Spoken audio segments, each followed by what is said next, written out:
Bonjour à toutes, bonjour à tous. C'est une grande première pour nous aujourd'hui. Nous organisons la première table ronde de l'association Friend of Presta, donc l'association des développeurs et des développeuses PrestaShop. Donc aujourd'hui, on a une belle brochette de développeurs pas de développeuses, de développeurs PrestaShop. Donc Olivier qui est notre président d'association, Michael, Vincent, Thomas, Julien et Jean-François. L'idée aujourd'hui, c'est de vous présenter l'association depuis sa genèse jusqu'à aujourd'hui et d'essayer de vous expliquer aussi pourquoi ça pourrait être intéressant pour vous de nous rejoindre et de participer avec nous à cette belle association. Et c'est une belle aventure qui démarre. Bon, alors, revenons un petit peu à l'origine de tout ça. Et je crois que c'est toi, Michael, qui a un jour eu la bonne idée de lancer un Slack. Oui, alors bon, bonne idée, mauvaise idée, c'est facile avec le recul maintenant de dire que c'était une bonne idée. Il faut imaginer qu'à l'époque, c'était pas forcément perçu comme ça par tout le monde. Mais surtout, la première étape de cette association, la genèse, c'est pas le Slack, c'est le dépôt GitHub en fait, Friend of PrestaShop. À la base, moi j'étais salarié chez PrestaShop, je l'ai été 2 fois en fait. J'ai été salarié chez PrestaShop fin 2016 jusqu'à 2017-2018. Je suis parti, je suis revenu en freelance, puis je suis retourné, puis je suis parti. Cette fois, c'est définitif, je n'y reviendrai pas, parce que je fais plus de PrestaShop, hein, c'est rien à voir avec la boîte. Ce que je faisais pour aider les contributeurs, c'est que je créais des petits modules, et vu que je savais pas où les mettre, je les mettais dans un dépôt, Friend of PrestaShop, sur le modèle de Friend of Symfony, ou Friend of Silus, ou Friend of WordPress, etc., quoi. Quelque chose qui est assez communautaire. Donc ce dépôt, il avance un peu dans l'ombre. Moi, j'en ai pas parlé à PrestaShop s'en foutait.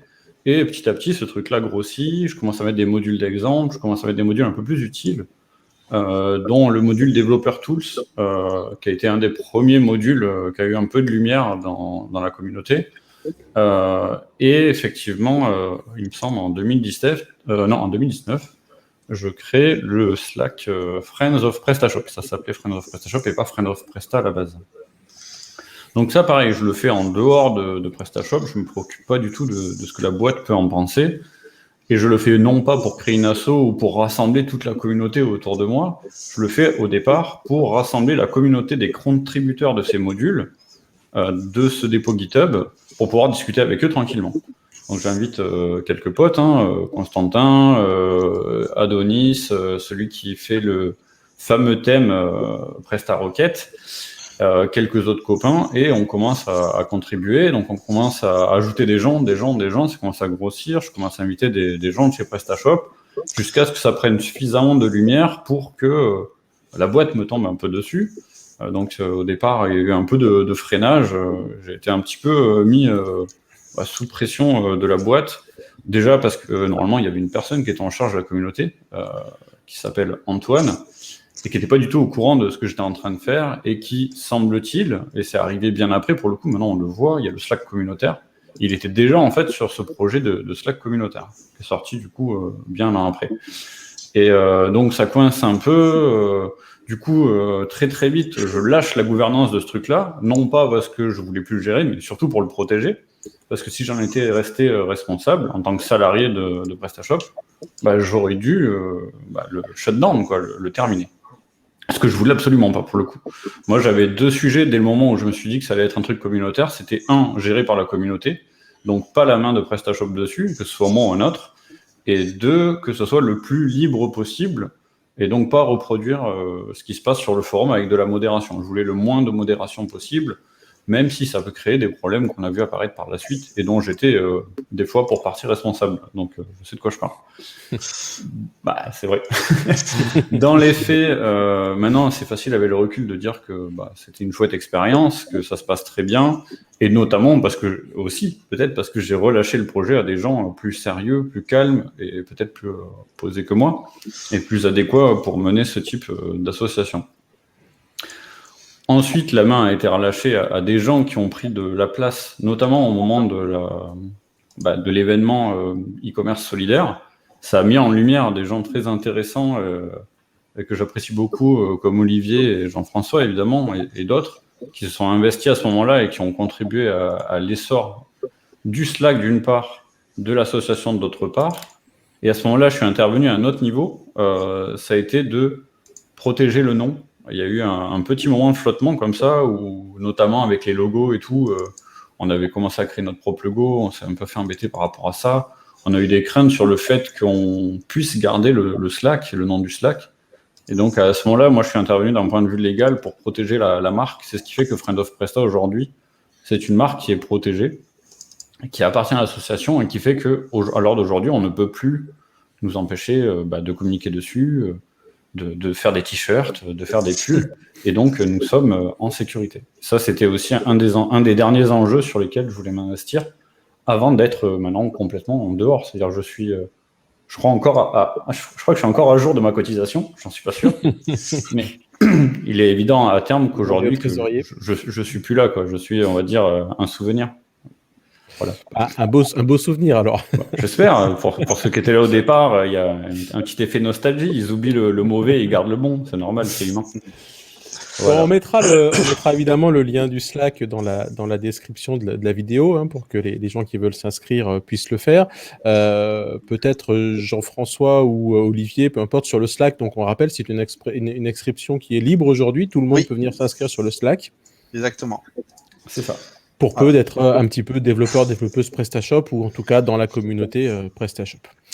Bon alors, Mickaël, tu nous expliquais que suite à cette création du Slack, il y a un événement déclencheur, une deuxième étape avec le lancement de l'initiative e-commerce solidaire. Et je pense que la meilleure personne pour en parler, avec son beau t-shirt Friend of Presta, comme presque nous tous, c'est Jean-François.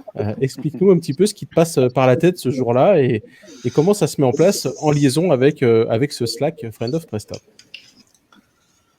Oui, déjà quelques mots sur l'historique, puisqu'en fait, il s'écoule un an en fait, entre le moment où Mickaël crée le Slack et le moment où on lance e-commerce solidaire à peu près. Donc, il faut savoir que pendant cette année-là, en fait, la communauté sur le Slack a vraiment grossi, beaucoup d'entraide, beaucoup de conversations en tout genre, etc. Donc, au final, on s'est tous plus ou moins découverts et appréciés, je pense. Et effectivement, quand le premier confinement est arrivé, donc à la mi-mars, j'ai vu des opérations en fait solidaires pour aider les personnels de santé, les commerçants, et j'ai vu quelques initiatives, notamment Doctolib qui offrait la visio, je crois, à tous les médecins dès le lancement du confinement. Donc voilà, j'ai proposé l'idée sur le Slack, j'ai dit bon, on pourrait faire un système de boutique PrestaShop gratuitement avec un hébergement inclus, et il y a eu, on va dire, 3-4 personnes qui m'ont suivi, et en l'espace de 3 jours, on était une quinzaine de bénévoles, donc, et on a monté à la fois la plateforme et également l'automatisation pour créer les sites. Donc là, on pourra laisser la main à Julien qui pourra nous expliquer ce qu'il a fait. Donc voilà, donc j'ai aussi lancé l'idée sur Twitter et sur LinkedIn. J'ai lancé comme ça un appel. Je cherche un hébergeur pour nous héberger gratuitement. J'ai eu peut-être 6 ou 7 propositions de serveurs gratuits en même pas une demi-journée. Donc c'est là effectivement que j'ai senti vraiment la vague de solidarité finalement qui pouvait sur laquelle on pouvait se lancer et qui pouvait nous aider à trouver comme ça des ressources. J'ai fait un petit peu la même chose pour des prestataires divers comme les systèmes de paiement, la logistique, etc. On a aussi été pas mal aidé par des systèmes de paiement, par exemple Lyra Network qui m'a mis à disposition leur attaché de presse qui a fait en fait les communiqués de presse et qui a communiqué auprès de la presse, et ce qui nous a donné pas mal de visibilité. Donc voilà, donc on a commencé à créer des sites gratuitement. Au début, c'était assez réduit, puis très rapidement, ça a augmenté. Et on est monté, donc si on se place à l'été, on est monté donc à 176 sites, 50 bénévoles de mémoire, 200 000 euros de chiffre d'affaires, 5 000 commandes. Voilà, donc on a fait un truc assez sympathique. Donc là, par exemple, je peux laisser la main à Julien qui peut nous expliquer ce qu'il a fait pour le montage du serveur. Allez, Julien, explique-nous un petit peu, techniquement parlant, ce que tu as mis en place au lancement de cette opération e-commerce solidaire. C'était assez efficace. En tout cas, moi, en tant que bénévole qui intervenait pour la création des boutiques, c'était un régal. Oui, donc en fait, ce que j'ai fait pour pouvoir optimiser l'installation de PrestaShop, en fait, j'ai créé en fait un petit script d'installation de boutique. Donc, au lieu de faire l'installation, de pousser les fichiers, puis de l'installer manuellement, classiquement, en fait, je tapais en ligne de commande et en fait, on crée une boutique facilement. Donc, en plus, on avait plusieurs domaines.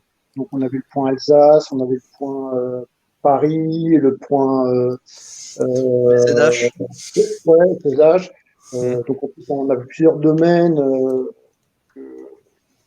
que chaque marchand pouvait choisir, en plus du domaine e-commerce solidaire. Et donc, voilà, donc ça permettait de créer des boutiques en espace de quelques secondes et justement de pouvoir mettre en place rapidement des boutiques déjà installées, configurées. Avec, en plus, on avait fait un template d'installation avec les modules partenaires comme Store Commander et tout. Hein, et il n'y avait plus qu'à personnaliser les boutiques avec les produits par chaque expert qui prenait en charge l'installation des boutiques. Quoi. Ok. Oui, donc le process était le suivant. En fait, on recevait les demandes donc sur une petite appli. On choisissait finalement le bénévole le plus proche et le plus rapide à se manifester. Et une fois que c'était fait, en fait, le bénévole mettait en place la boutique, échangeait avec le commerçant pour récupérer son fichier produit et mettait la boutique en général en quelques heures. Donc la promesse était de monter la boutique en 24 heures après avoir reçu les éléments. Je crois que Xavier a dû monter une boutique en moins d'une heure, voire une demi-heure, donc ça pouvait aller très très vite. Et notamment, cette rapidité était possible grâce à l'import CSV de Store Commander. Donc, je remercie Vincent qui avait à l'époque offert une licence Store Commander à tous les commerçants de l'opération. Donc Vincent, je peux te laisser la main aussi pour expliquer comment tu l'as vécu, est-ce que quand ont été les retours des commerçants qui ont du coup découvert Store Commander. Vincent, T'as ton micro coupé. Active ton micro. C'était mieux. Ce sera dans le best-of, t'inquiète pas. Il fallait une boulette, là voilà. Merci Jean-François. En fait, du coup, je faisais partie du Slack et puis j'ai vu l'initiative e-commerce. Effectivement, nous, quand le coup près est tombé avec le confinement, on s'est demandé comment est-ce qu'on pouvait aider les commerçants. Et du coup, j'ai appris que cette initiative commençait et tout de suite, on s'est proposé pour offrir une licence parce qu'on savait qu'on pouvait aider à la création des sites, que ce soit fluide et rapide. Alors, évidemment, il faut que le marchand ait des produits avec quelques photos et autres pour mettre sur la boutique, mais du coup, ça a permis aux commerçants de démarrer rapidement et puis aux développeurs aussi de ne pas y passer trop de temps et de pouvoir développer des boutiques à la chaîne et rapidement. Parce que le but, c'était vraiment de gagner du temps et que tout le monde puisse être en ligne le plus vite possible. Ok. Bon, alors cette étape e-commerce solidaire, comment est-ce qu'on passe de e-commerce solidaire à la création de l'association? Et là, je vais peut-être donner la main à notre cher président qui va nous expliquer tout ça. Alors, comment on est passé à l'association? L'association, c'était déjà moi une idée qui me trottait en tête depuis très longtemps, mais qui n'avait pas trouvé trop d'écho. Et quand e-commerce solidaire a été lancé, j'ai suivi immédiatement Jeff dans ce projet-là. On a eu une attaque pour laquelle j'ai dû faire intervenir un avocat. Qui m'a conseillé très très fortement d'avoir une structure juridique derrière, parce que sinon toute la responsabilité était en gros sur une personne qui était sur Jeff en fait. Et du coup, j'ai ressorti mon projet de monter l'association.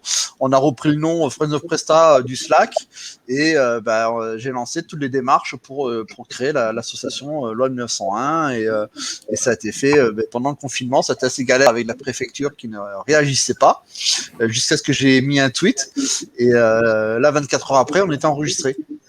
Mais voilà, tout le projet voilà, c'est quelque chose moi qui me tenait à cœur depuis déjà pas mal d'années, mais que j'avais pas trouvé d'écho, et là ça a été vraiment l'élément déclencheur, et ça a bien été suivi, donc c'était plutôt intéressant.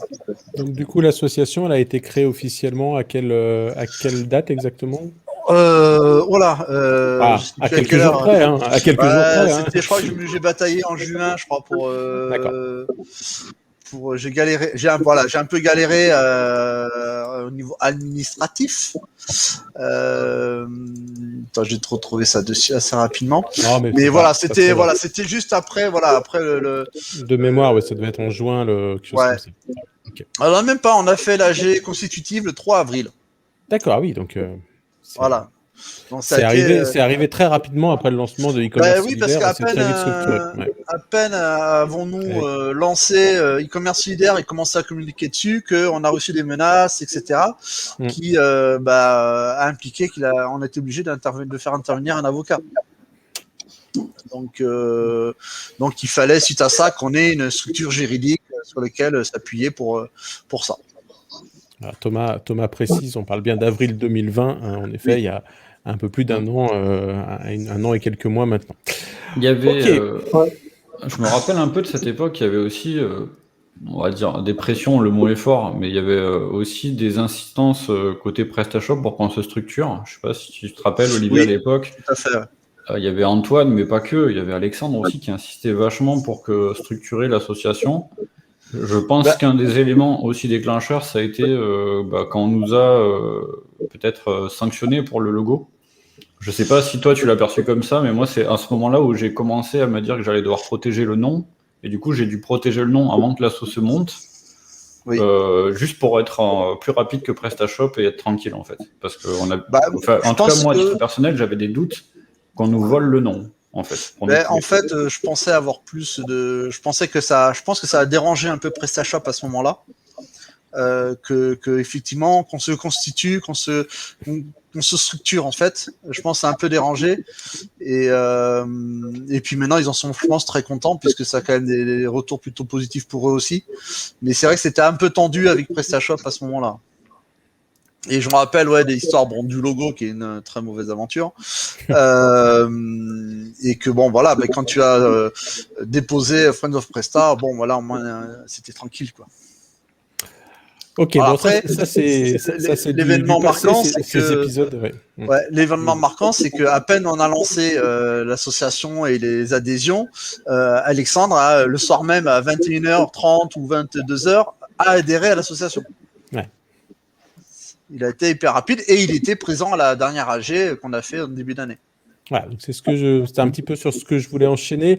Les démarrages ont pu être un petit peu compliqués, mais aujourd'hui, finalement, l'association vit très bien en relation avec PrestaShop. Donc peut-être réexpliquer un petit peu ça et le rôle en fait qu'aujourd'hui nous avons légitimement, puisque je sais qu'on a des actions que PrestaShop nous a déléguées entre guillemets. Donc si l'un d'entre nous veut parler de tout ça. Il y a une étape déjà, c'est que par exemple, il y avait un forum. PrestaShop s'est lancé aussi dans la guerre, dans tous les groupes, tous les noms qui utilisaient PrestaShop. Et il y avait un groupe sur Facebook assez dynamique qui s'appelle PrestaShop France, mais qui avait aucun lien avec PrestaShop.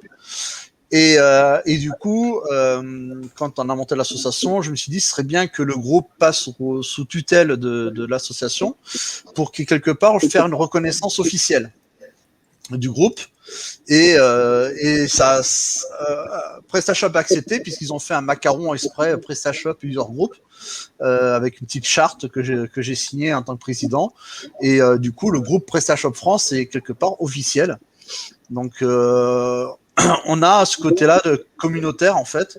Moi, la vision de l'association, c'est vraiment regrouper la communauté, donc qui comprend des membres techniques, c'est-à-dire les agences, des freelances ou comme Thomas, des développeurs qui participent beaucoup. Il faut quand même être technique. Et notre rôle, je pense, c'est d'aider la communauté PrestaShop. Donc, ça peut être le groupe Facebook, ça peut être maintenir la 1.6, c'est faire des PR sur la 1.7, c'est certainement à fin d'année organiser des événements autour de PrestaShop sans forcément que ce soit des événements de l'éditeur, qu'on soit plus indépendant. Et voilà, parce que la communauté, le groupe Facebook, c'est quand même une quinzaine, entre 15 et 20 nouveaux inscrits par jour. Donc ça grossit et on peut pas les laisser à l'abandon et se faire arnaquer par des personnes un peu... Voilà, pas très clean, sur n'importe quoi. Et voilà. Et le forum a vraiment perdu beaucoup de vitesse aussi. Et même si apparemment il tourne toujours. Moi, j'y vais plus, mais voilà, c'est une des actions. Maintenant, il reste encore beaucoup de boulot à faire, il y a encore beaucoup de projets à mener, il y a encore beaucoup de choses à faire. Et je pense que PrestaShop, vu qu'Alexandre a participé à la dernière AG, je pense que maintenant, il voit l'association quand même quelque chose de positif parce qu'on cherche à être constructif. Et je pense que c'est intéressant puisque on a pour projet de reprendre des modules qui sont abandonnés par PrestaShop. Donc on va revenir sur cette partie de développement un petit peu après. On va expliquer ce qu'un développeur finalement qu'est-ce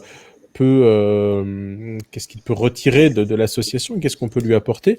Avant de repartir sur cette partie de développement, je voudrais faire une petite parenthèse sur le e-commerce solidaire, parce qu'il y a quand même une création de boutique assez importante qui a été mise en place, et ça peut montrer aussi la force qu'on a pu avoir en tant qu'association pour mettre en place un joli projet. Julien, si tu veux nous réexpliquer rapidement ce que tu as mis en place. Oui, donc je pense que tu veux parler de la marketplace du Grand Resto Thionvillois. Donc en fait, j'explique. Donc j'avais fait quelques boutiques e-commerce solidaire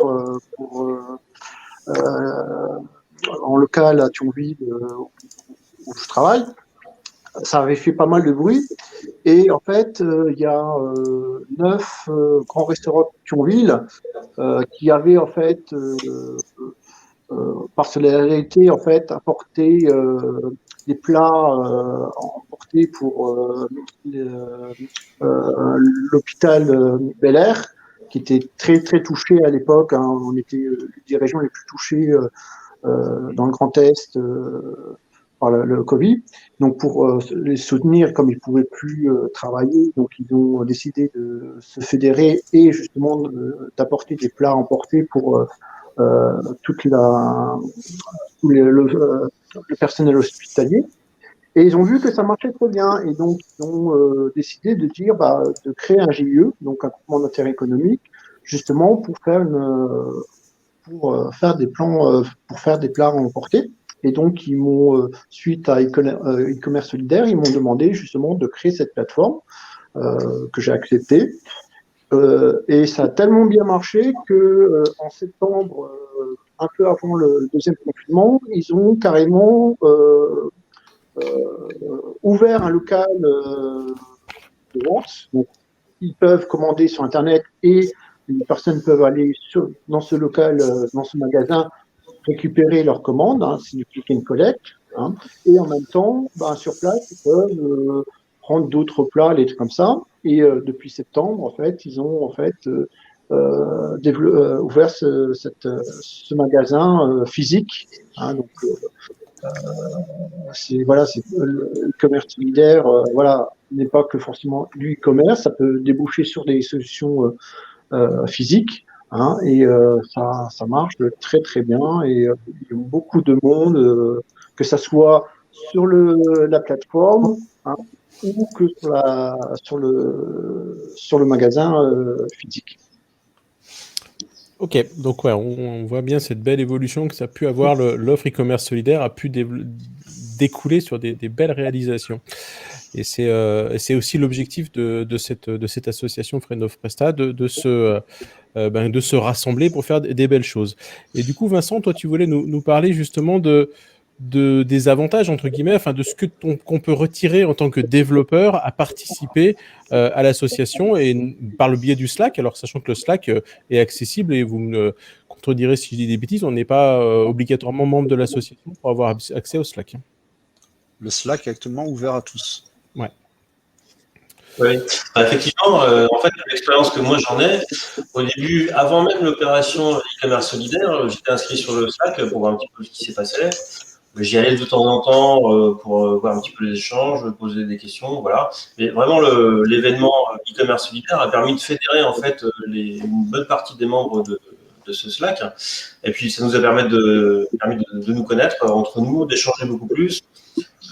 Après, il y a l'aspect convivial aussi sur les différents échanges. Donc ça, c'était super positif. Alors, on s'est tous investis pour pouvoir offrir une solution pour les marchands physiques et leur offrir donc des boutiques gratuites. Et après cet événement-là, du coup, tout cet aspect convivial, échange, a perduré.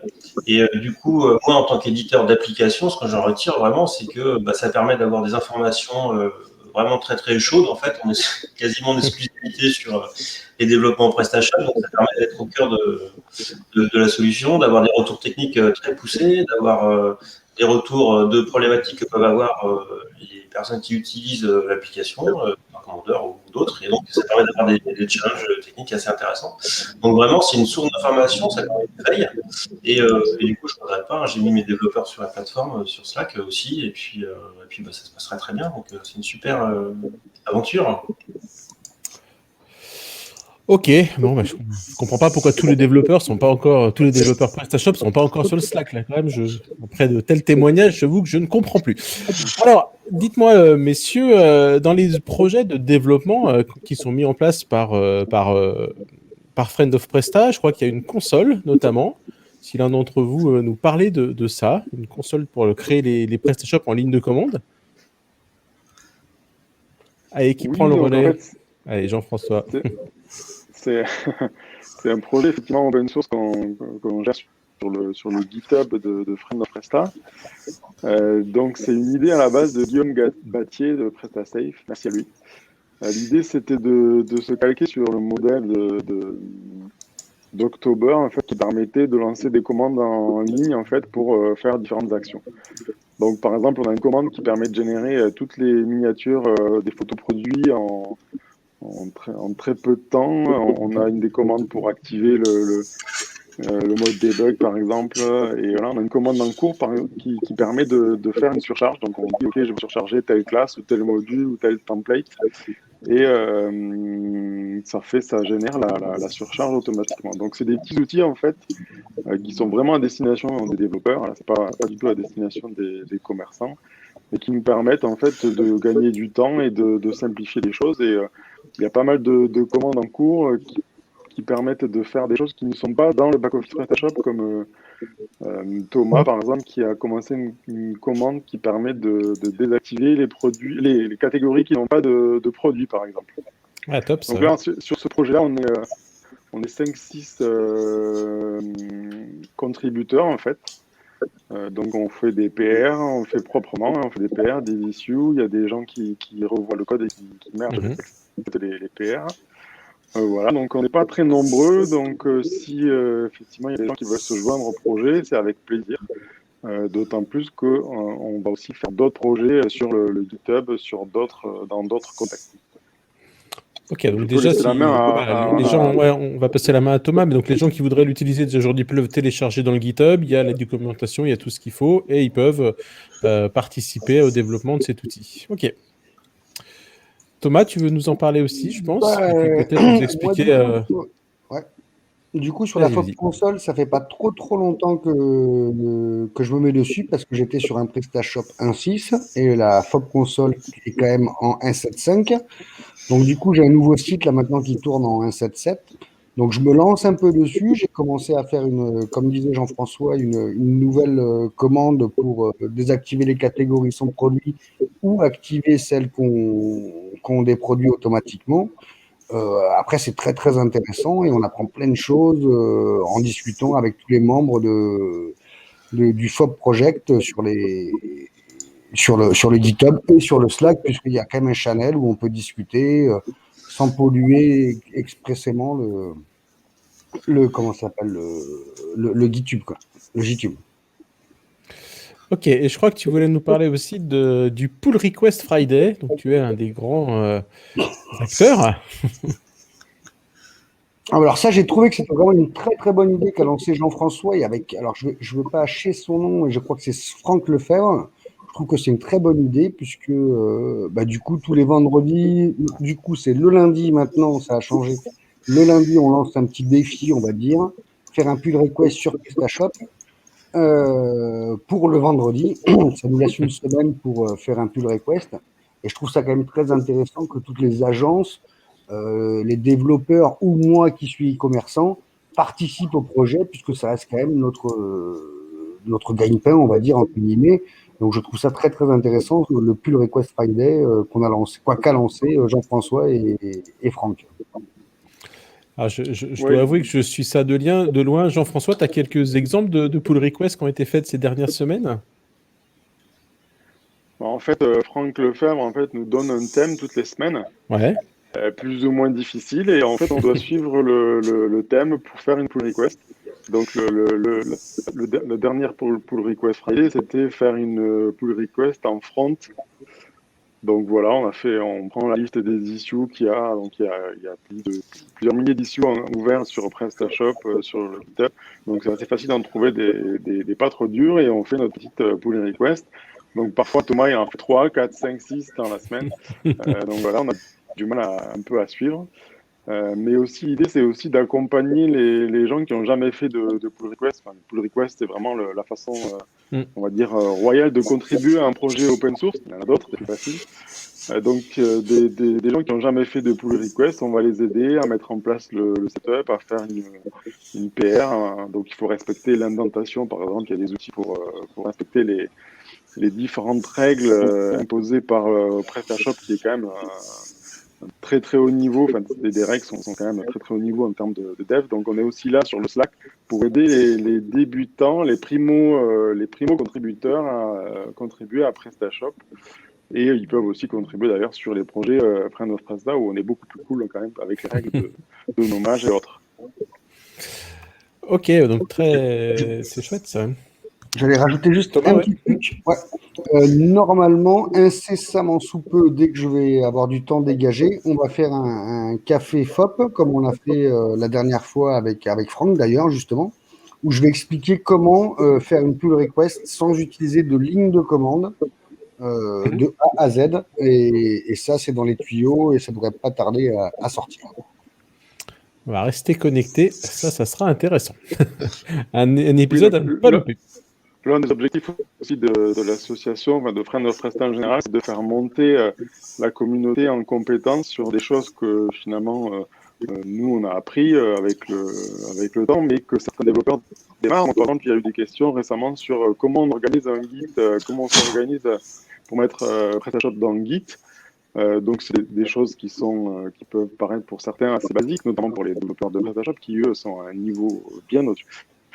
Mais on essaye aussi justement d'accompagner ces gens-là pour leur montrer déjà comment utiliser Git dans leur propre structure, et le niveau après c'est comment utiliser Git pour faire une pull request et comment respecter les différentes choses. Il y a des petits détails à respecter pour faire une pull request sur PrestaShop. Donc on organise effectivement des FOP apéro ou des FOP café où on va faire des présentations, on va aider les gens et tout.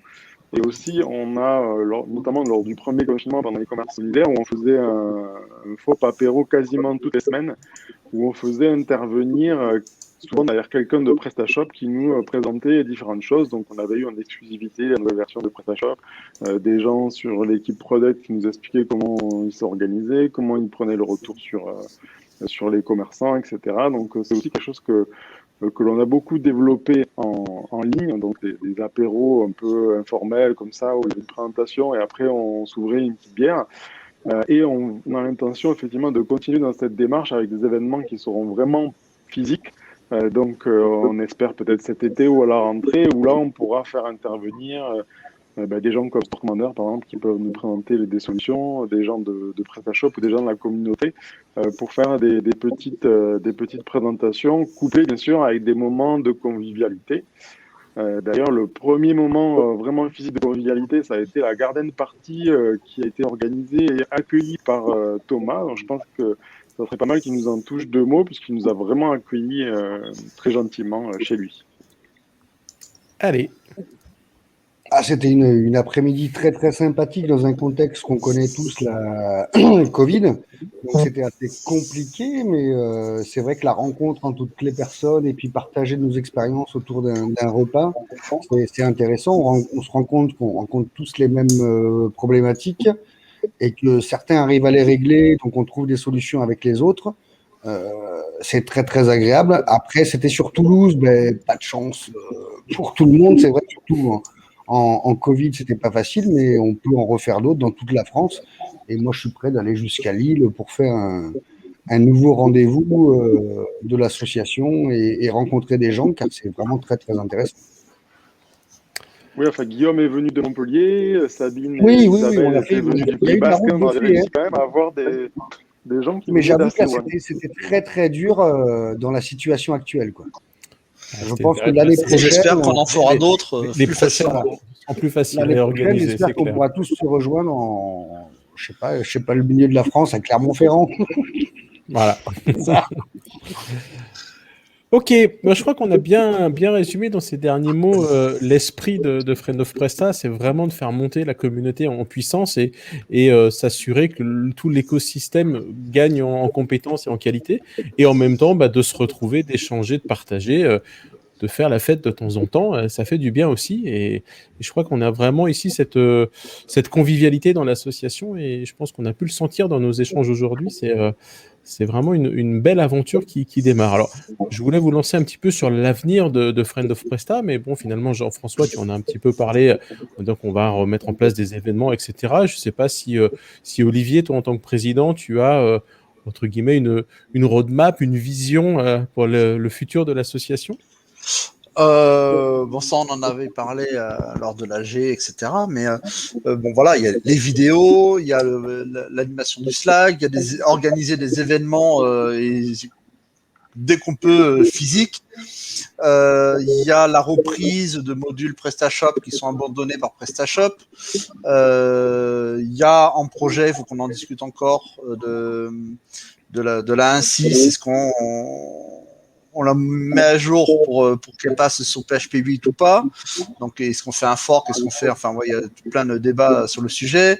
Il y a, on va créer un annuaire des membres de FOP aussi, pour que quand, par exemple, sur le groupe Facebook, quoi que ce soit, on demande des recherches de prestataires et tout, plutôt que ce soit des prestataires totalement inconnus qui participent jamais et on peut avoir des doutes sur leur honnêteté, qu'on puisse leur envoyer vers un annuaire de membres FOP qu'on a reconnus, qu'on fera passer quelque part un entretien pour voir s'ils ont bien le niveau pour faire partie de l'annuaire. Voilà, il y a plein de projets. Voilà, l'objectif c'est de grossir et de développer l'association sur. Voilà, après on est ouvert à tout type d'idées s'il y en a qui en ont pour l'association. Ok. Oui, je pense que ce point est important, si tu permets, à Christophe, c'est qu'on ne fait pas n'importe quoi, on n'est pas tous cachés sous un pseudo, c'est-à-dire que sur le Slack, on n'est pas anonyme. Chacun doit mettre son nom, son prénom, son agence, son lieu. On fait attention à ce qu'il n'y ait pas effectivement trop de conflits stériles. Hein. Bon, dès qu'il y a des choses un peu trop violentes, on va modérer en fait. On n'est pas sur un truc totalement open bar. Open bar, voilà. Donc il y a eu des petits soucis, donc on a rectifié le tir. Donc les gens peuvent venir et s'exprimer, même s'ils ont des questions faciles, des questions bêtes, c'est pas un problème. Même s'ils veulent parler guitare ou montre, ils peuvent venir aussi sur le Slack. Ça, on a un channel bar aussi là-dessus. Donc l'idée c'est vraiment d'accueillir tout le monde entre guillemets, c'est-à-dire tous les gens qui sont prestataires, donc développeurs, consultants, e-commerçants avec un niveau technique, donc tous les gens qui veulent parler un petit peu technique. Voilà, donc on fait un petit peu aussi la même chose sur le Facebook où Olivier et les autres administrateurs font un beau travail aussi de modération sur le groupe Facebook pour éviter que ça soit en fait un peu n'importe quoi où des gens répondent et proposent leurs services alors qu'ils ne sont pas qualifiés. Donc l'idée aussi c'est d'avoir un annuaire de gens qui sont qualifiés où on a vraiment validé les compétences parce qu'effectivement PrestaShop est une solution qui est de plus en plus technique, de plus en plus complexe à appréhender. Et il n'y a pas la place en fait dans la communauté au bidouilleur ou quelqu'un qui va faire WordPress le lundi, PrestaShop le mardi. Non, c'est pas vraiment c'est pas du tout dans l'optique. Je pense qu'il faut vraiment que la communauté se spécialise et se professionnalise de plus en plus pour faire des choses sérieusement. On commence à voir des experts en Elementor sur PrestaShop. Hein. Mais il ne faut pas leur poser des questions sur les règles de transport ou quoi que ce soit. Hein. Par contre, ils savent mettre de l'Elementor partout. Hein. Donc, voilà. On veut éviter ça. Voilà un vaste sujet. On n'en parlera pas aujourd'hui. Bon, je pense qu'on a fait le tour de cette table ronde. Et moi, je vais vous challenger un petit peu, messieurs. On est 7. On va essayer de trouver 7 bonnes raisons de rejoindre l'association Friend of Presta pour terminer. Donc moi, je vais dire que je vais commencer comme ça va être facile. Rejoignez-nous pour justement éviter de faire du Elementor dans PrestaShop et d'acquérir les bonnes pratiques pour bien créer des bons sites PrestaShop. Allez, je passe la main à Olivier. Ton petit mot de la fin. Pourquoi rejoindre Friend of Presta ? Pour la veille technique, moi j'aime beaucoup le Slack.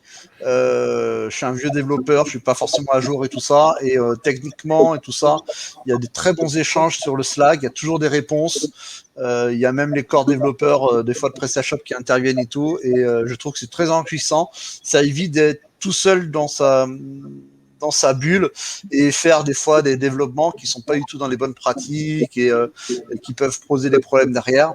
Donc, pour tous ces aspects techniques, moi je trouve ça le Slack vraiment très intéressant. Allez, on enchaîne. 3e bonne raison de rejoindre Friend of Presta, Mickaël. Donc il y a la genèse de tout ça. Je dirais que c'est aujourd'hui le seul endroit où on peut accéder à un expert gratuitement. Voilà, tout simplement. Il y a des questions typiquement sur des technique de bas-fond Symfony, la seule solution pour trouver une info là-dessus, c'est aller sur ce Slack. Puisque, et là je troll un peu, mais c'est pas tout à fait faux, c'est le seul endroit où je passe. Donc, c'est bon qui répond en général. J'espère que ça changera bientôt, parce que des fois ça m'inquiète pour le coup. Mais dans les faits, pour ce type de questions, Symfony c'est moi, mais pour d'autres types de questions, les règles de prix, les transporteurs, le multisite, tous ces trucs-là, sur le forum, vous trouverez rien, il n'y aura personne qui va répondre. Et sur Slack, vous aurez un spécialiste qui a 10 ans d'XP qui, en 2-2, va vous donner la solution. Et ça, c'est très, très précieux. Voilà. Allez, on enchaîne. Jean-François, il commence à s'inquiéter parce qu'il est le dernier, il est le 7e, donc ça va être plus compliqué. Mais je peux tricher, hein, je peux changer les règles, hein, je peux changer l'ordre. C'est pas grave. Allez, 4e bonne raison pour Vincent. En fait, moi, j'ai trouvé un petit slogan en vous écoutant. Ça serait si tu es un bon développeur, active le mode debug. Si tu es un développeur qui aime apprendre, qui aime l'échange technique et qui aime les apéros, rejoins Friends of Presta. Celle-là, elle est pas mal. Il faudrait qu'on la mette sur le site internet, je crois. Allez, Thomas, à ton tour d'être challengé. Moi, c'est un peu plus compliqué parce que je ne suis pas spécialement développeur, mais moi, c'est l'apprentissage. J'ai appris énormément sur le Slack, que ce soit avec Mickaël, avec Jean-François, Olivier et tout. J'ai de très bonnes réponses et j'ai également des réponses quand même de l'équipe PrestaShop qui me répond, pas spécialement sur tous les channels, mais qui me répond quand même à mes questions. Donc vraiment l'apprentissage. J'ai vraiment appris beaucoup depuis que j'ai rejoint ce Slack. Allez, Julien, ta petite pierre à l'édifice. En fait, de faire partie d'une très belle aventure, d'une très grande famille. Aussi.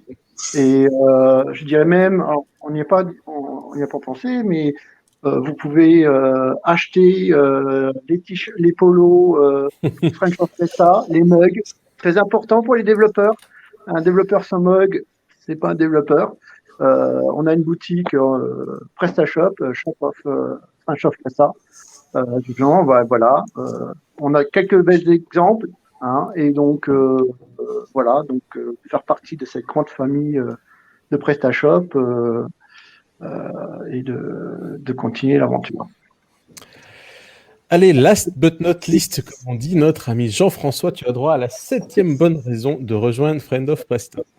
Ok, passer en dernier, c'est quand même pas facile, parce que tout a été dit. Donc moi, pour conclure, je dirais quand même que... Bon, déjà, on voit bien ton joli polo, voilà, comme ça tu fais déjà la pub pour le polo, on le voit bien, nickel. Donc pour moi, depuis e-commerce solidaire, en fait, Friend of Presta, c'est quasiment ma seconde famille, quoi. Je me suis fait beaucoup de relations qui sont avec le temps devenues des amis. pour certains d'ailleurs que j'ai jamais rencontrés physiquement. Hein. Je pense à Julien par exemple, qui est beaucoup trop loin. Donc voilà, pour moi, c'est vraiment une seconde famille. viendra. Donc, ça viendra, j'espère. Donc si vous voulez vous aussi une seconde famille, venez sur Friend of Presta. Eh ben, c'est pas mal comme conclusion. Je crois qu'on tient un bon sujet pour un article de blog pour notre site, les 7 bonnes raisons de rejoindre Friend of Presta. En tout cas, je voulais vous remercier tous les 6 d'avoir joué le jeu, d'avoir accepté mon invitation de cette table ronde. C'est la première fois qu'on faisait ça. Je pense que ça peut être sympa de le refaire de temps en temps avec des sujets peut-être un peu plus précis. Mais en tout cas, je pense que ça a bien montré aussi ce côté familial et convivial de l'association. Moi, j'ai passé un très bon moment en votre compagnie, messieurs. Donc, merci pour tout. Et puis, voilà, le mot d'ordre, adhérer à l'association. Allez, Merci à tous de nous avoir suivis. On vous mettra tous les liens qui vont bien dans la vidéo. Si vous voulez nous rejoindre, vous pouvez nous contacter, nous tous, via le Slack. N'hésitez pas et ça sera un plaisir d'échanger, de vous rencontrer de manière virtuelle pour l'instant et dans la vraie vie par la suite. Allez, à très bientôt pour une prochaine table ronde. Ciao. ciao, ciao. Merci. Au revoir. Au revoir. Ciao, merci. Ciao.